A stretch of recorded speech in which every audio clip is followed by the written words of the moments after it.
Hello students. Today we will learn about Gauss law. So before uh, to learn about Gauss law, we must know about electric flux. So electric flux is total number of electrical field lines from any surface.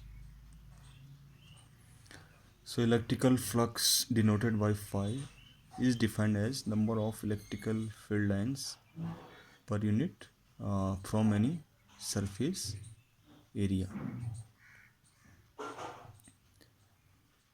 So in mathematical form you can also write E into A. E denote the number of field lines or electric field, and A denotes the area. So the product of E and A, electric field and area, denote the total electrical flux. And in integral form, in terms of integration, you can also write this vector E dot ds. So this sign shows close integration, and this is integration. And if we uh, denote by a circular loop, so it denote a closed integration. Closed integration means to integrate anything in any closed area. So E dot ds or and integration of E dot ds, you can calculate total electrical flux from any surface. So Gauss law states that total electrical flux phi through any closed surface is equal to total charge enclosed by that surface divided by epsilon naught, where epsilon naught is the permittivity of free space. So if you denote phi by these equations, you can also write Gauss law as closed integration of E dot ds equal to q upon epsilon naught. So this is the Gauss law.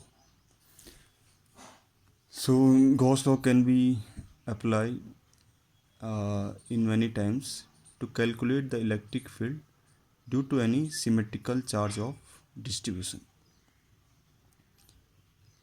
So before to apply Gauss law, we must know charge density.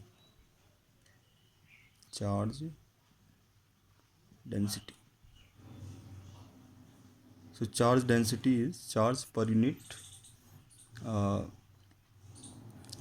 Charge density can be defined as uh, charge per unit length, or charge per unit area, or charge per unit volume.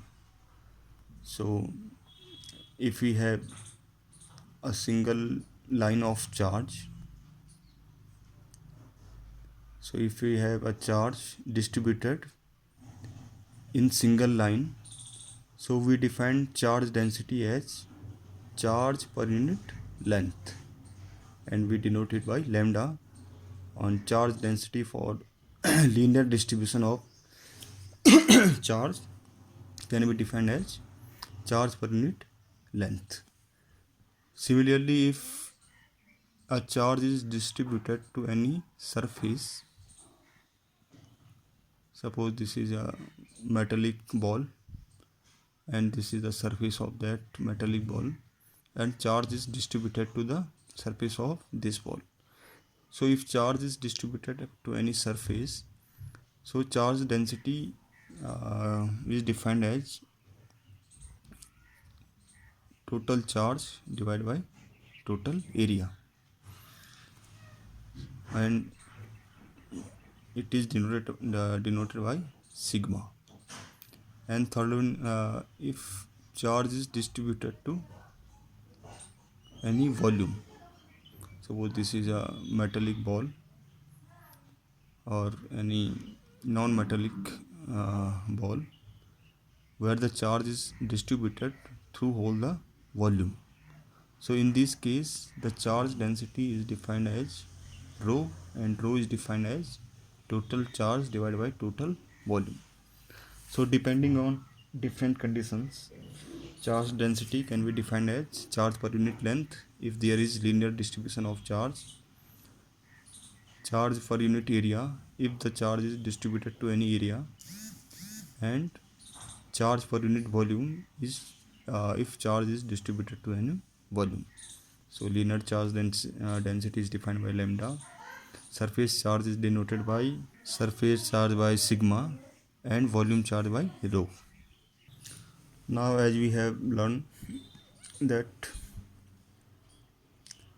Gauss law is defined as uh, total electrical flux equal to E dot ds, and this is equal to Q upon epsilon naught. Now how we can apply Gauss law to calculate electric field in many cases. So let